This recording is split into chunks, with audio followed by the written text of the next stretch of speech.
Evening. My name is Jai Bozeman, and I will be doing my topic on bipolar disorder. Tonight, I have the pleasure of introducing you to my good friend, Milan, as my audience. Say hello. Hello. Okay, hopefully you guys can see her. Let's dig in. So, with the formal name being manic depression, bipolar disorder is an organic mental illness that causes drastic mood swings and where a person could be at an all time high or in the lowest of all trenches. These changes can occur with sleep, energy levels, overall thinking and thought process, and the individual's behavior. So, when an individual suffers from bipolar disorder, it causes opposing polar moods that can reach any end of the behavioral spectrum, hence the name bipolar disorder. There are two varying moods on the bipolar scale, which are bipolar depression and bipolar mania. Further in my speech, I will explain the different types, symptoms, potential causes, and risk. Also, the effects it has on suffering teens. Bipolar disorder can be explained as progressive, organic brain disease. With organic mental illnesses, it deals with the neurotic mechanisms or the functions of the brain instead of something caused by a person's surrounding environment and its outside influences.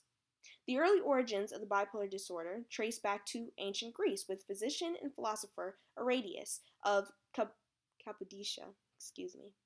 He had a feasible idea, but it didn't take relevance until the 19th century. So the two words used for bipolar extremes are melancholy or depression and mania, associated with menos, meaning spirit, force, passion, rage, go mad. The terms bipolar disorder or manic depressive illness are fairly new, dating back only to the 1950s or 80s. By discovering physicians, bipolar depression was described as dual or circular insanity. Jean Pierre correctly posited that the disorder had a strong genetic basis, and among other things. A common symptom shared between the both extreme moods is having the impulse or motivation to do self harm, which can be said or taken into context. The common symptoms for bipolar depression are depressed mood most of the day, feeling sad or empty, great loss of interest or pleasure in activities that somebody once used to love, extreme weight loss, difficulty sleeping or sleeping too much, and agitation, fatigue, energy loss, feelings of worthlessness. And that's just a few for that one. For bipolar manic or mania, a person has a period of elevated, expansive, or irritable mood for at least 1 week unless hospitalized. Beliefs of possessing exaggerated power, importance, knowledge, or ability.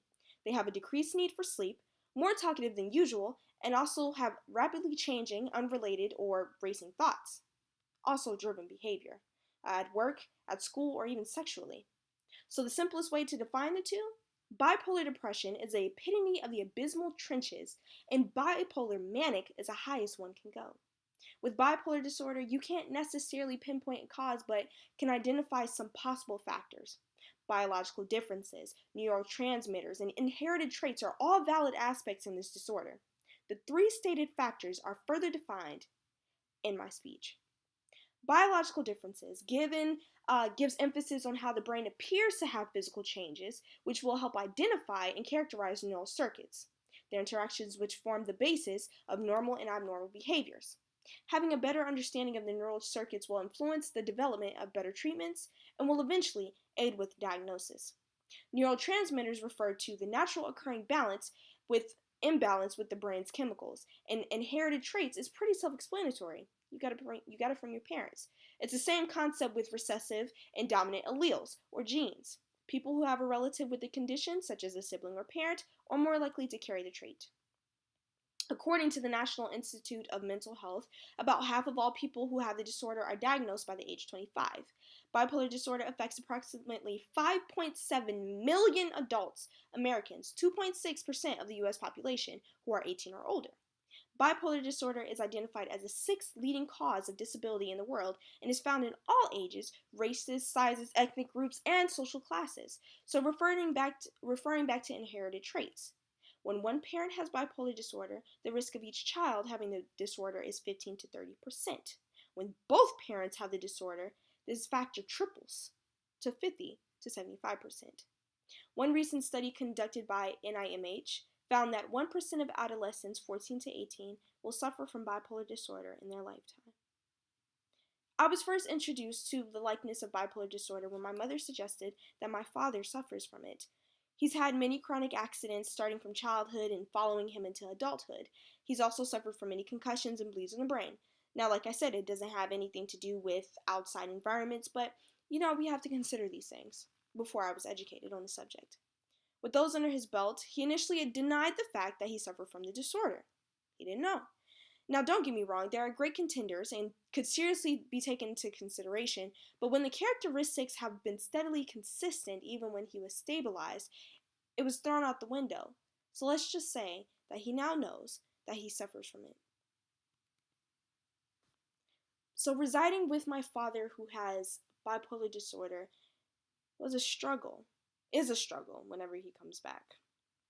His Dr. Jekyll persona makes it hard to associate with him because you'll never know what you're getting. Day by day, I question how to approach him about something or whether to talk to him at all. I can't lie, the flippant behavior is traumatizing, but when a person has lived with a person so long, they begin to adapt and adjust to such the crazy behavior. So the fact of the matter is, when a person is left untreated, they create great strains in their relationships with people. So on that note, I highly suggest anyone who suffers from the disorder to seek medical help and assistance before it causes too much damage. The same goes for teens.